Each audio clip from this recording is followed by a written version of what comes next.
The war was raging around them. Shells exploded, turning the earth to shrapnel-laden dust, bullets whistled past, and cries filled the frozen air. Amid this chaos, one figure moved strangely calm, clutching a worn violin close to their chest. Not a weapon, but the last piece of their soul, the instrument of defiance. This was no ordinary soldier. This was a musician who refused silence even as the world burned. The question echoed through the mud and ruin. How could a single melody survive the relentless roar of war? How could music fight back against the destruction of human spirit? Deep within the shattered trenches of Eastern Europe in 1943, that question was answered every day by an unlikely hero. The ground was a frozen mire of mud and blood. The stench of spent diesel and decaying uniforms lingered in the biting air.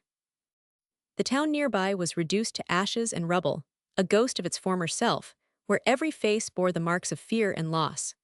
Here, under a steel-gray sky, a young violinist named Anya refused to lay down her bow. Before the war, Anya was a promising concert musician, her melodies filling grand halls and delighting audiences.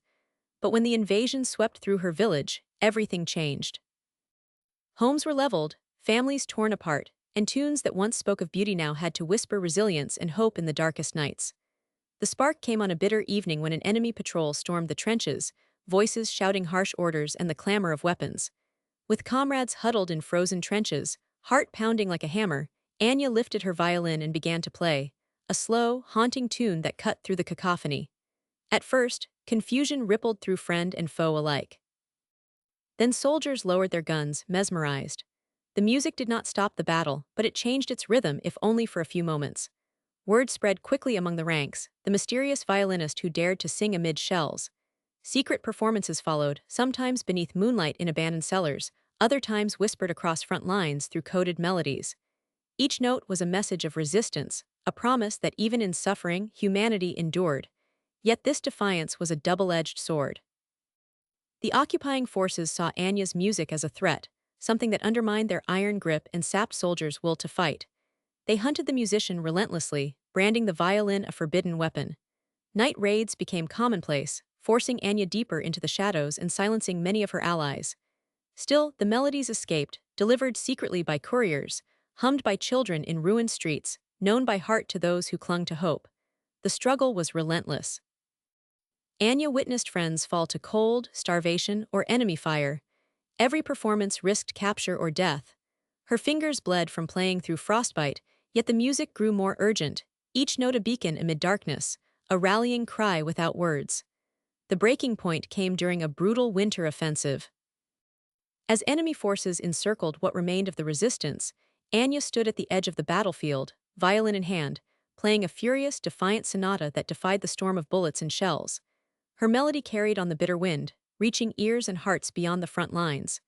Amid the freezing chaos, her music rallied survivors for one last stand. Lives balanced on a razor's edge. The skirmish ended in bitter defeat, but the legend of the violinist who played through the fire endured. Here lies the twist often absent in official histories. This was not merely an act of courage, but a form of coded communication.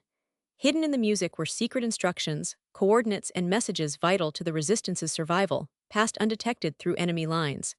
The melodies themselves were weapons, an unheard language that confounded the occupiers and kept hope alive where none seemed possible. The truth remains haunting. War silences many voices, but some melodies refuse to die. Anya survived the war but carried invisible scars.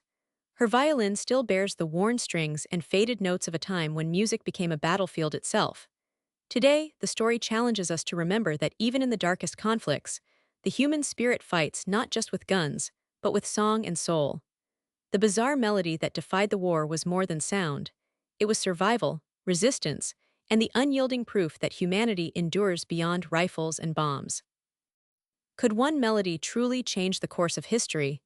In the ruins, where sound became hope, the answer resonated louder than any gunfire. What do you hear when the war falls silent?